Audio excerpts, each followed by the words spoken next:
Grateful to be a recipient of this award and to be keeping such extraordinary company.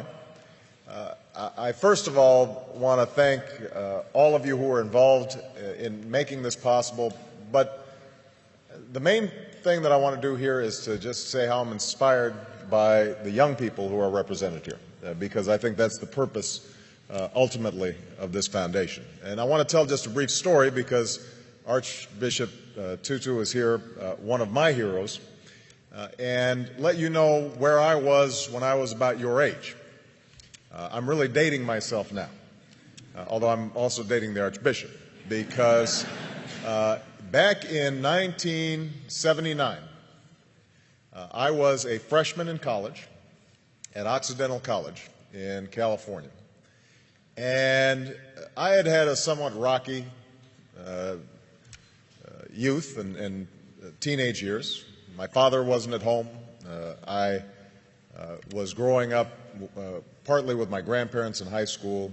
I'd gotten into trouble occasionally, was what my mother called a good time Charlie, meaning I wasn't really serious in terms of my studies, in terms of my work. Had some awareness of the world around me, had some sense of injustice and unfairness, but it wasn't finely honed, it wasn't well developed. And I remember in 1979 arriving as a freshman and doing what freshmen do, trying to figure out what courses are and trying to change your study habits and trying to identify that food in the cafeteria, what it is.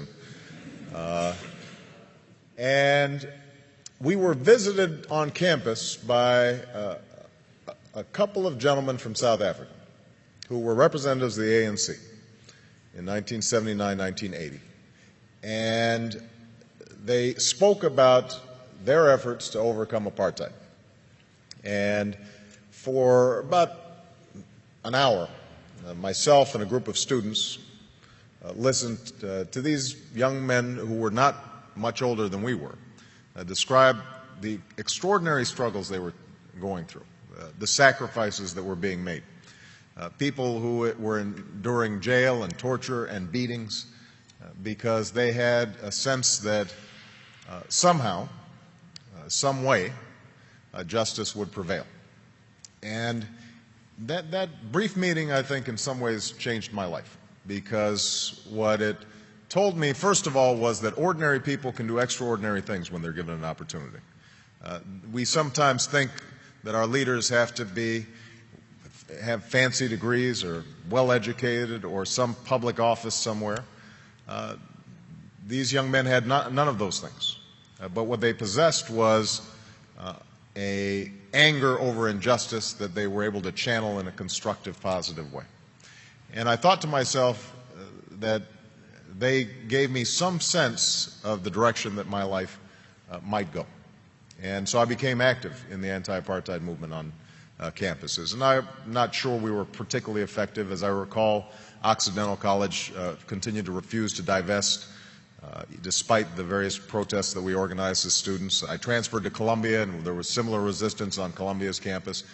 But over time, I like to think that I was part of that mosaic that applied pressure and ultimately helped those in South Africa achieve the extraordinary liberation that I would witness almost 10 years later as a law student. And I remember the image of Nelson Mandela walking out of prison and understanding that a seminal moment in history had occurred and that Mandela's long march towards freedom was not his alone, but was part of thousands of footsteps, of millions of footsteps of people all around the world.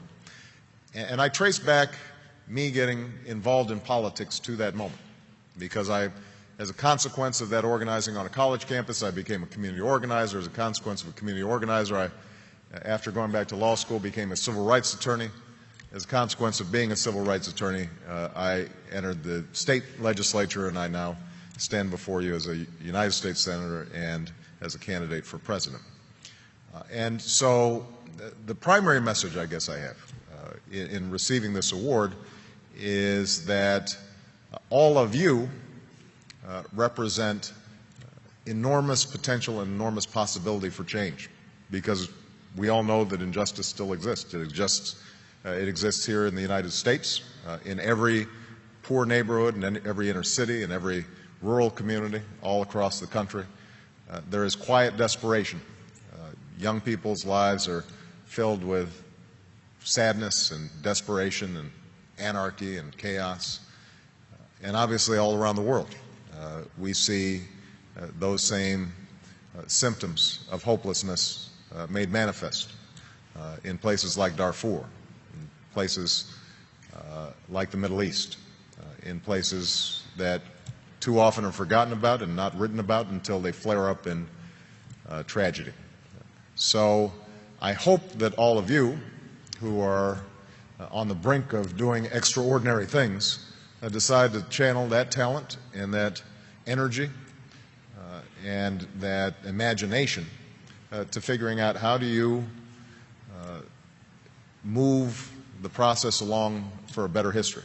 You know, how do you put your shoulder against the wheel and move that boulder up the hill?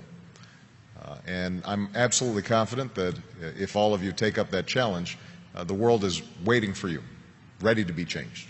Because I think we live in this moment in history right now where the hunger for change, the hunger for something new, the desire to break out of the ordinary, the self-interested, the petty, the trivial, is everywhere. And they're waiting for you. And so I hope that as you see the recipients of this award, you recognize that it's actually more of a tool to give you a little spark and drive you in the wonderful directions that I hope your lives take in the years to come.